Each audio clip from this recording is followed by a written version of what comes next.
Some assembly required says that at our personal core, we need to make sure that we've got a strong infrastructure, body, mind, soul, and spirit. That in the family space, our ability to relate to another partner, a spouse, a person who will likely be in our lives in a remarkable way to meet one of our greatest needs. Children and ultimately grandchildren who will come from a marriage will be an enhancement and an opportunity to demonstrate a powerful image of what God had in mind when He put the first humans on planet Earth and commissioned them to be fruitful and multiply.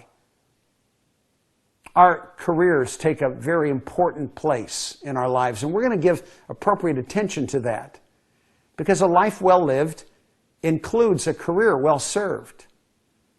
But so frequently we misapply the priorities there and find ourselves serving a career rather than a career serving our lives. We're going to find ways to make our career an asset in a larger life rather than a liability in which we're simply a resource. We're going to discover as it comes to the subject of money a few months from now that much of what we believe and practice about money we didn't pick up from God. There isn't an eternal truth in the foundation of our financial lives. Too frequently, we're using the best that the culture can inform us with regard to money. And very often, it's unsound reasoning that can only take us to ruin. And then we're going to arrive in our third year together at some of the most important conversation we can possibly have.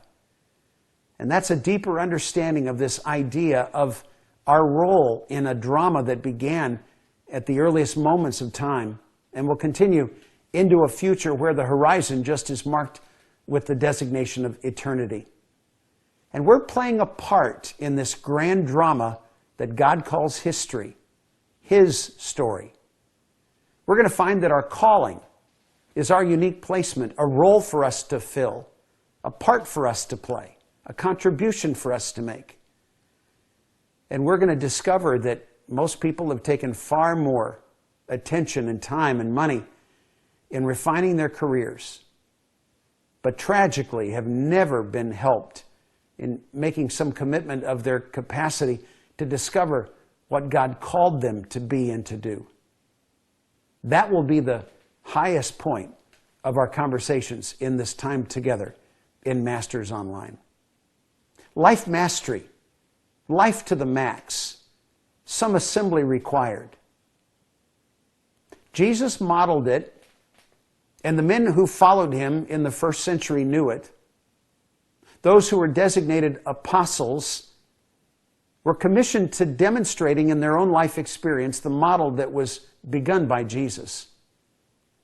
If the God who created us can't live the human experience and produce an effective result, what hope would we have?